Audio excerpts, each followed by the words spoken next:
Yes, all right, settle down, settle down. It's time for another episode of the Umbrella Podcademy, and I must once again remind you there is no eating in class, even if it is a light supper. Don't eat, no food, no thank you. What that stodgy old professor doesn't know is I have a full Thanksgiving dinner in my desk, and I'm going to eat it the entire class. And it's especially weird because this class has not been in session for quite some time. We've had a sporadic schedule. I'm Alex. I'm Justin. I'm Pete.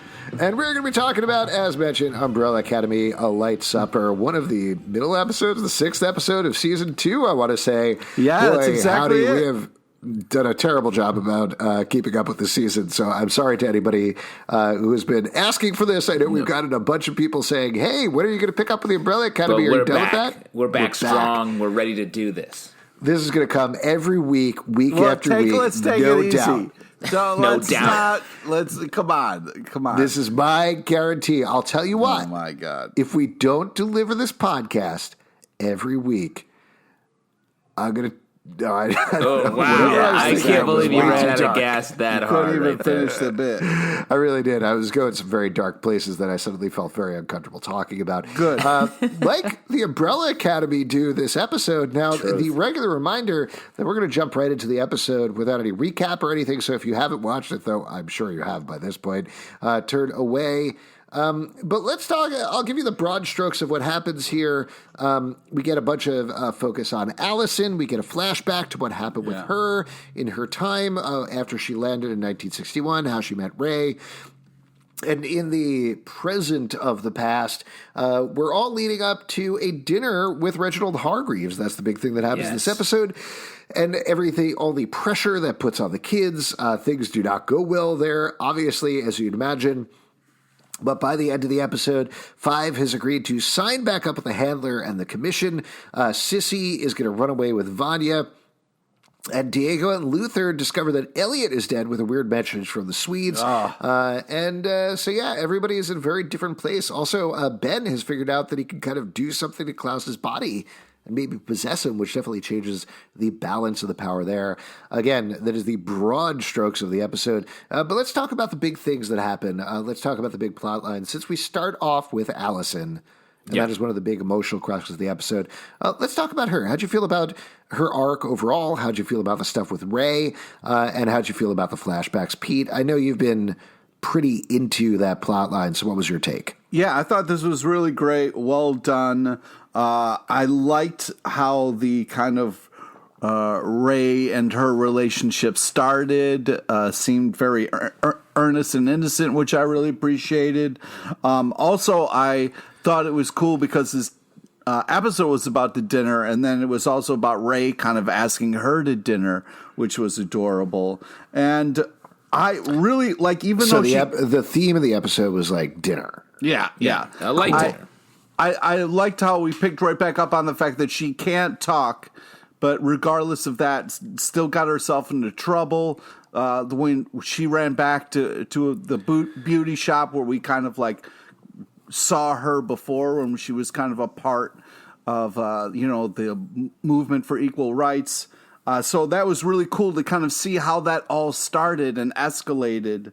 I thought they did that really well. It was very kind of like very cool and well done. And then I really appreciated the Aretha Franklin song that we got as well. Yeah, I agree. It was really nice because I do think her story, I was like, how did she so quickly get involved with this civil rights group? And it was nice to see that it actually did happen very quickly. And her relationship with Ray happened also very quickly, tied up in this together, which I think felt very real. So this did a lot, I think. But also, like, you don't really have to wonder how someone can get involved in the movement. If you go back in time to racist times, I think you're immediately going to fucking start fighting. As opposed to now. We're past racist times now. Well, I'm talking about the divide and the whites only kind of, you know what I mean? Yes, like I agree with you, people. She had like a close circle of people that she was involved with, and it happened fast. So like it made it seem like she'd been there for much longer, and it was just an open question. I thought this short cold open here did a great job of filling in those answers in a very believable way. Later on, when she's telling Ray about the future, it made me feel like he's going to die, which I was bummed about. Yes. And then the rumor, the suit montage, all that stuff was really fun, leading up to the diner scene where she burns that racist's hand. Oh man, that was crazy. Which was very memorable. Really, just overall, we've talked about this before on the podcast, but her powers and the use of her powers was one of the most frustrating things to me in the first season. The fact that they very purposely tried to avoid her using her powers as much as possible. And I know we've talked about it in the second season, it's been the same thing, but I think overall she's been a lighter, more enjoyable character, so it's been easier to get into her emotional journey. But this episode does all the work you need to understand why she doesn't use her power. It retroactively justifies the decision to have her throat slit and not being able to talk. And like you were talking about, the scene at the diner is great because of that. It shows how it's her showing Ray how she can push her powers, but you can also tell the way Emmy Raver Lampman plays it that it is her buying into it and feeling the corruption of it at the same time. So it's not just a demonstration, it's also something she feels this pull of, well, I can just do this. I can just get into this. Of all of them, she has the most sort of like monkey's paw style powers where like every time she uses them, something bad happens to her. And so I think, to your point, like that is why she is so hesitant to use them. And and it's all played very seriously for the first half of the episode, but later on at the big dinner with Hargreaves. Oh, my God, the punch in the fun. face. The punch in the face was just glorious. That whole dinner was wonderful. The whole sequence was fantastic. I was like, how is this going to go? What? And the way the dad just walked in, I was like, oh, shit.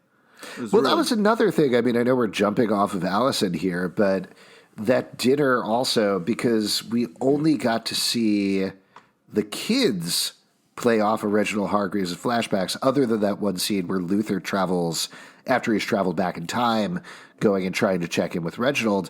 We've never seen the adult cast really play off of him. Yeah. And to see them all revert to being children and not knowing what to do was hilarious and wonderful and played in the right way.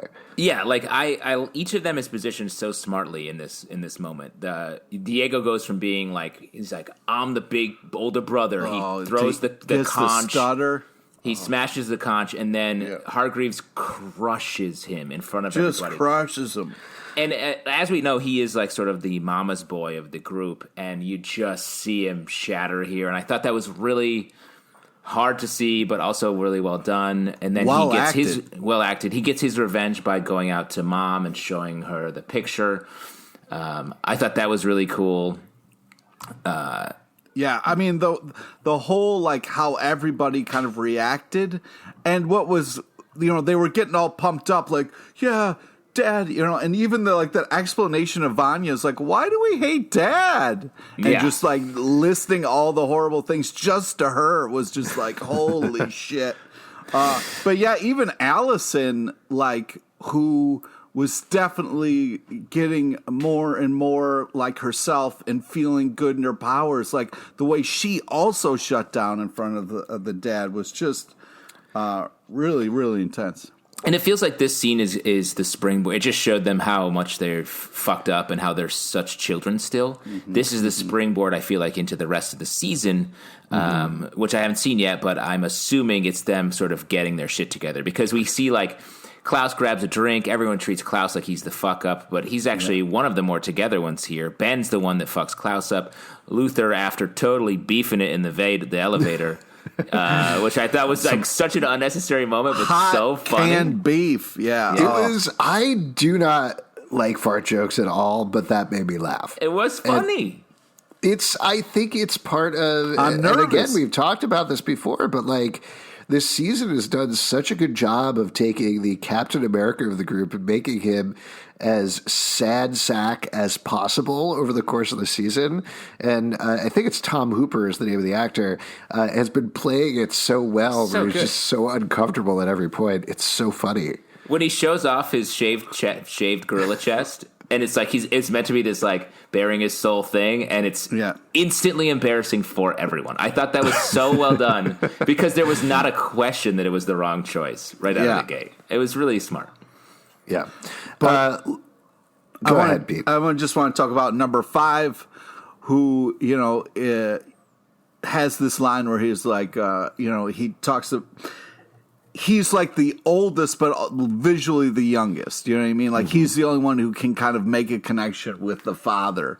So I thought that was very kind of like very fun visually and very interesting that they like get to sit down while all the other kids leave dejected and feeling horrible. Well, I wanted to ask about that from Reginald's perspective because I also like that scene quite a bit, and I liked Reginald giving 5 the much needed advice of, hey, stop trying to jump 40 years and just take a little jump. Like, just do a little bit at a time.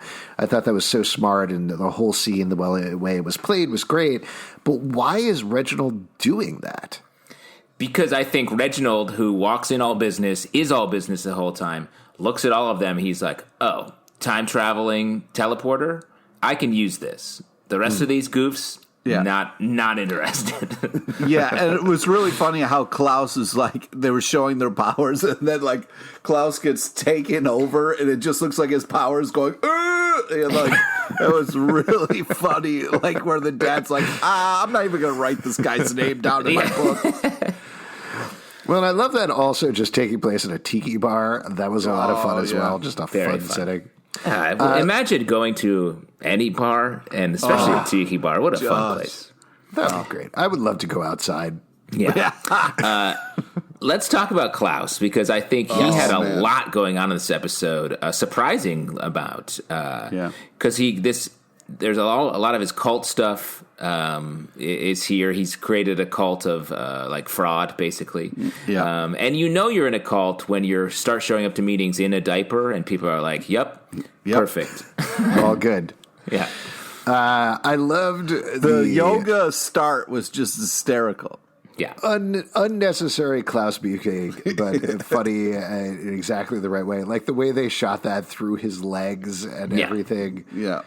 Awesome. And I love Robert Sheehan, as usually, just being 100% on board with everything that's going on. But I also like the dynamic of power between Ben and Klaus shifting here, because that's something that they've been playing with for the first 5 episodes, and they finally dive into here in a big way, where Ben, rather than just sitting by and being frustrated, is actually able to take action against Klaus. And I think that's good. Like, it's a smart move. Yeah, I'm also excited because we get like a little Ben love interest in this one too. I'm excited for more Ben and Ben being able to do more in this world.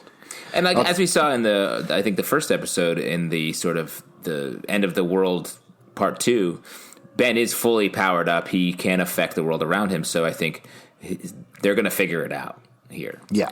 I also want to say, like, Klaus starting, being like, "Hi, my name is Klaus. I'm wrong type of meeting." That was just absolutely hysterical. Yeah, just a dumb, obvious joke that works anyway because he sells it really well in a fun way. And that whole sequence, too, where he talks about, "I'm a fake." Yeah. I don't know about you guys, but as soon as he starts, you're like, I know this is going to go. I know what's going to happen here. Yeah. And it happens anyway, but they play the scene in exactly the right way, and it just feels like this car crash the entire time. And then, being like, "I told you, Ben. I told you that's how it was going to go." Like, he knows it so well. That was really funny. Very fun. And to have that whole sequence, and then a couple scenes later, we get this sequence where... Or is it right after that, like where David shows up? Yeah. Who broke Klaus's heart, who like Klaus still loves. And we get this very intense scene that will have ramifications down the road. Yeah, the whole dog tags thing and the fact that like he went early. It just to see Klaus kind of shattered like that was just, yeah. Well, so we don't have, this is something we've talked about almost every episode here because they're fucking with time in a very serious way. Yes. Throughout this entire show. We've got a couple of very specific instances here, even pushing aside what's going on with Reginald. The fact that they're talking to Reginald and telling him about the Umbrella Academy years before any of this happens. looking specifically at Klaus and Allison laying everything out for Ray. Your suspicion, Justin, is he dies, and potentially, I assume, that's how they close the time loop. We've also got Vanya and Sissy moving forward with their relationship, though obviously there's some complications by the end of the episode that may crop up, so we don't know what's going to happen there, but that certainly seems to be changing time. Klaus, though, in an interesting way, seems to be closing his loop accidentally, like forcing it back into place. Yeah. Is that your impression of it, too? Yeah, I mean, it very well could be. The fact that he's going to Vietnam even earlier is not a great sign, but I think the fact that he has just affected David's trajectory, I feel like Klaus is the only one who understands the ramifications here. I mean, he doesn't when he spoils disco for his cult, which, bummer.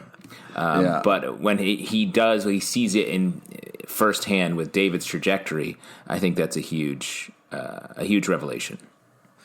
Yeah, and to your point, it's a really heartfelt, emotional scene at the same time. Really well played, particularly given we've got this weird age dynamic going on. We've got this time travel dynamic going on. We have an actor that we haven't really encountered much other than a scene or two here. A lot of it is on Robert Sheehan, and I think he's really changing up the emotional weight of it from just being a drug goofball who runs a cult to making his character something deeper, just like he did in the first season. Just like David, I also love the man who shot Liberty Valance. Let's talk about another character that we haven't mentioned yet, Lila. So Lila in this episode doesn't make huge significant moves necessarily, but we get a lot of talk between her and the handler, her mom, about what's going on with her and Diego. Yes, Pete? I just wanted to point out the first time we see her neck is being stepped on by number 5. And then like a really great moment when she's finally let up, the fact that she's like, I'm really going to enjoy killing you someday. This show is fun. That was just such a great, cool kind of moment that I really love when characters kind of collide like that. Yeah. Do you feel like Lila's the Hazel and Cha-Cha of the season? Oh, yes. Good call. Wait, do you, Justin, feel like Lila is the Hazel and Cha-Cha of this season? No. But I thought Pete might. Well, what do you think's going on with Lila here? Because she certainly seems to be showing some misgivings about Diego and about everything that's going on. You're talking about during the bingo game when they're talking? Of course. I'm always talking about the bingo game. This guy loves bingo. Yeah. That was just a great, hilarious place to have this conversation, during a bingo tournament. Bingo's fun. That was your main emotional takeaway, that bingo was cool? No, I just think that it was cool the way the mom knows her so well and calling her cliche for falling in love with the mark and stuff like that. And she's like, shut up. And she was like, you didn't deny it. But then when she screams out, bingo, you old bags, or you old shit bags, whatever it was. That was really hysterical. But let me ask you, when was the last time you got bingo? Just as a person. Do you remember? It's been a long time. Time. You play single player bingo, right, Pete? All day. Solo bingo. Nice. Perhaps the saddest game anyone could ever say. Still hard to get bingo. Well, what do you think, though? Is there something more going on with Lila and Diego, or is she being straight up, is he just a mark? I think, based on that scene and at the end where the handler was like, I need you to end this relationship for my daughter, I feel like Lila will eventually choose Diego over her mother. Yeah, agreed. Go ahead, Pete. I was just going to say, at the beginning, when they're talking about, how she's trying to manipulate number 5 to get on her board with her plan, and she talks about jazz. And at first he was like, he hates jazz, which personally I was insulted by. But I had to respect his hatred for it, the way he compared it to a cheese grater. So it was, a little bit of a mini emotional roller coaster for me. Interesting. Let's talk about some characters. What a jazz journey you just went on. Yeah. Sorry. Go ahead. Let's talk about some characters that didn't quite have as much to do in the episode. Those still had some little things. We touched on Vanya a little bit. The arc with Sissy. This gets left on a cliffhanger, of course, because Carl shows up. He's smoking. We've talked about, or at least I think Justin and I have been on the side of Carl doesn't seem like much of a threat. Here, he definitely does. But he looks scary. I mean, smoking is bad, so that's a strike against him, and he looks very angry. Yeah, I think there's a good chance he's going to die of lung cancer, and that was the implication of the episode. Yeah, exactly. Crazy reveal. Yeah. In like a few, like 10 to 20 years. Well, what do you think about this? I was surprised to see Sissy show up, frankly, given everything that's gone on previously. Well, Yes. she did get the letter, and she wanted to deliver it, so it was an excuse to see her, and that's all she needed. Yes, she does have fidelity to the mail, the U.S. Postal Service. Sure, as do we all. Well, let's talk about then Elliot. I wanted to mention this was a bummer to me. The Swedes find out what's going on from the handler. She has But Elliot needs to pay attention to his cat. I mean, as soon as you walk in, the cat was clearly trying to warn Elliot that the Swedes were there. Completely ignores that, and then you know. Let me throw this out. We used to do a lot of podcasts, and I'll tell you what, Pete, you talk about cats on every single one. Well, if And I I'll tell you can't what, talk I don't about know what's up cats, with you. I don't know what's up with you. if I can't talk about cats, I'm going to be talking about McRib. So you fucking choose. You know, which one am I allowed to talk about? You it's know? the same thing, Pete. Yeah. Oh, don't you dare! You're like, I Don't love you my just- cat. My cat is so succulent. When I bite into my cat, it doesn't even make a noise. It's so soft. I love putting pickles on my cat and onions. I can't believe I can only get my cat for a limited time and only once every 5 years. Sorry, boy. total sidebar. But the Swedes in this episode, I like this. They truly are the Hazel and Cha-Cha of this season. Right, am I right, Pete? Am I right, Pete? No, you were not. The part where the Swedes were, the one Swede was like, "Unhand my wiener." Hilarious. It was unharm my wiener, and I thought that was Unharm, so funny. That that my was catch. hysterical. That's going to be my catchphrase So this is for a the rest of the ridiculous thing to be annoyed about. I was very distracted by the digital steam in that sequence. What? Did you guys pick up on that? Yes, there was an intense Oh amount of yeah, steam. yeah. It was, it's the classic. We can't show anybody naked, so the That's steam fine. is I don't gonna- need to see anybody naked. That's not the issue. My issue is the fact that they did, like, it's very obviously digitally steamed so that they cover everybody up. Right. And it was distracting. It distracted me. That's No, all. all you had to do on your laptop was scroll down, and all you saw were wieners and Oh, nice. private and vaginas. It's all wieners Yeah. and vaginas. And anytime you scroll down on your laptop, you just see wieners. On mine, you do. Yep. It's an extra setting. You got to pay for it, but Justin thinks it's worth it. Don't even have to pay that much. Let me be honest. I also kind of feel like at this point, I don't know what is going on with the handler. There has to be, like, I don't, to be perfectly honest, I've seen this season, but at this point in the season, the fact that she's like, Lila, are you going to kill Diego or not kill Diego? What's going on with you? 5, I'm going to work with 5. You got to do this thing. You got to go off and do this thing. Swedes, I just tried to kill you. I killed one of you successfully, but also I'm going to work with you, and also you got to kill this guy. It's like, she's working the system. She's trying what to. is she doing? What is her plan? Over. She's trying to take over. She's trying to rise to power. She's using people as pawns for her evil plan that we don't quite grasp yet. She does seem like, I mean, in this season, she basically died and then came back, and so it's about her being like great, like all over the place. I think she's being reckless and a little bit careless because first off, she loves bingo, and she should focus her life reckless. more on that. I love bingo. Last time I called bingo, it was exhilarating. Yeah. Did you Still yell called out, it? "Bingo, you old shitbags"? Did you yell that out? No, I was at almost like a dude ranch type place in upstate New York, and we did bingo one night, and I won, and I won like $100. It was a blast. Oh, so What you did you played yell? bingo. You didn't call bingo. No, yeah, played bingo. Calling bingo is fun though, too. That sounds rough. You got to make all those jokes about the numbers and the letters and stuff. There are a lot of rules for bingo, like that I didn't realize. Like if you say, I forget, like it's like any like 11, 22, 33, like double numbers, everyone quacks. Has anyone experienced this? What? No? Yeah, it's Really? I They think that's quack? right. Yeah, they go quack, quack, quack, quack, quack. Oh, not It's more quack, of a, quack, quack. They say quack. Oh, It's not like there's a you gotta table be of ducks, specific. couple over. Well, there. that's It's what I are thought. these- Were you playing on a pond? Like, what the fuck happened? It's playing bingo with a bunch of ducks. Everyone's what are you quacking. doing? Those- No Playing a wonder you fucking won. pond over there. Yeah. That's right where your head goes. Well, what sort of Tossing some countrified? fucking breadcrumbs or something, huh? So just to Come be on. clear, one of the greatest thrills in your life was yelling bingo and winning $100. Is what you're I didn't say greatest thrills of my life. I said Well, it was you were exhilarating. hyping it up. You were Yeah, it was fun. Number 1, winning bingo. Number 2, birth of my second child. Number 3, birth of my first child. Wow, strong power rankings. Not going to bite you in the ass. Do you remember what letter number combination was your winning one where you finally got to yell it out? I have it tattooed on my arm here. Let me show you. Yeah.